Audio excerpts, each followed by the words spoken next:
Bonjour à tous, c'est Anthony. Aujourd'hui, on se retrouve pour une nouvelle vidéo. On va parler d'annexes, la création d'annexes, les spécificités, la plus-value dans une habitation, mais surtout combien ça coûte. Donc avant de commencer cette vidéo, n'hésite pas à t'abonner, à poser des questions en commentaire et nous essaierons d'y répondre donc, dans une prochaine vidéo. Voilà, donc pour la particularité de cette habitation, à partir d'ici, tout a été totalement reconstruit à neuf. Donc ici, on peut retrouver le coin cuisine avec une petite coupole de 1 mètre sur 2, une cuisine qui vient d'être posée, ainsi qu'une salle de bain qui n'existait pas avant. Hop.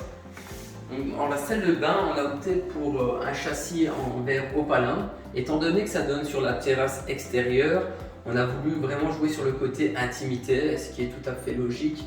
Et on a mis aussi donc, un volet pour tout ce qui est bruit ou simplement, encore une fois, intimité. On a mis une douche à l'italienne, ainsi qu'un WC et un meuble de salle de bain. Donc on essaie de rester très simple, un côté assez moderne, pour évidemment du locatif. Je ne pense pas qu'il faut aller dans l'extravagance. À savoir qu'on a une cour extérieure, on est dans la ville de Mons. Avoir un extérieur, c'est assez prisé. On a la chance de pouvoir en bénéficier. Pour les étudiants, ça leur permettra d'aller manger un bout en extérieur, faire un petit barbecue ou simplement prendre l'air. On va aller voir un petit peu les matériaux que nous avons utilisés pour cette terrasse et pourquoi nous les avons utilisés.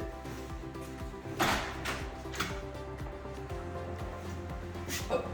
Voilà, d'entrée de jeu ici, ce qu'on a fait, c'est qu'on a mis un auvent de porte.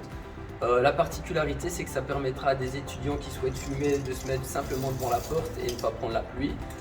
On a mis aussi un éclairage extérieur en LED.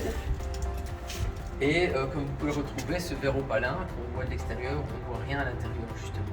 Donc ce que je voulais dire, c'est que de l'extérieur, on ne voit rien à l'intérieur.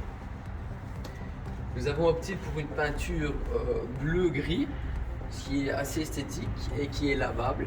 Donc c'est une peinture extérieure. Attention quand vous choisissez vos matériaux, bien demander donc à la personne qui vend les couleurs si c'est bien une peinture extérieure ou alors vérifier sur le pot, c'est très important.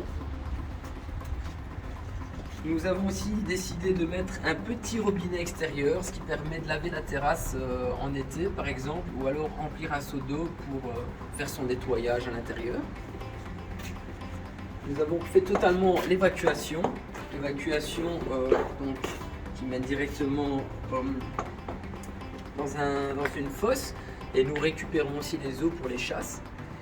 On peut aussi constater que sur le sol, nous avons mis des dalles de 30 sur 30. Ce sont les dalles utilisées pour les trottoirs de ville, ce qui permet aussi d'avoir quelque chose de qualité et de solide. À savoir que, encore une fois, c'est de la location. Si quelqu'un fait tomber quelque chose au sol, eh bien ça ne cassera pas. Et ça, c'est super important pour la longévité. Voilà, ici nous avons déjà le salon extérieur. On va bien sûr tout nettoyer. Et ce petit barbecue, bon, ça nous permettra d'aménager la terrasse au moment de la mettre en location. Les côtés des murs aussi devront être totalement refaits, étant donné que les couvre-murs ne sont pas existants. On doit remettre des couvre-murs et comme ça nous pourrons traiter le mur pour le mettre en couleur. Ensuite, vous pouvez constater aussi qu'au-dessus de la plateforme, ce qu'on a décidé de mettre, c'est du derby coat. C'est quelque chose d'assez économique mais aussi très solide dans le temps. Donc on est sur une durée moyenne de 15 années. Après, il suffit simplement de changer cette couche de derby coat. C'est pas un travail qui est très compliqué. Donc si vous êtes un petit peu manuel, vous pourrez même le faire vous-même et ça c'est assez intéressant. Les contours de la plateforme ont été faits en Solin. Vous allez voir dans le début de la vidéo, il y a une petite intro qui a été faite au drone. Ça a été fait avant le placement du Solin. Donc je vous montrerai après par la suite, on va aller à l'étage et je vous ferai une petite vidéo de ces petits solins autour de la plateforme. Ensuite, donc pour parler de ce qui vous intéresse, c'est le prix. Pour une plateforme, enfin plutôt pour une annexe de ce type, on est plus ou moins sur 15 mètres carrés de cuisine et 5 mètres carrés de salle de bain. On est aux alentours de 15 à 20 000 euros en fonction du prestataire que vous choisirez. Évidemment, il y a plusieurs types d'entrepreneurs. Il y a des entrepreneurs qui coûtent cher, ceux qui coûtent moins cher. Il faut opter pour la qualité et aussi sur le prix. Donc, C'est à vous de choisir, faites des devis, donc choisissez le meilleur entrepreneur à vos yeux. N'hésitez pas à aller voir les avis qu'il y a à son sujet, notamment sur sa page Facebook, mais aussi simplement voir les chantiers qu'il a déjà effectués.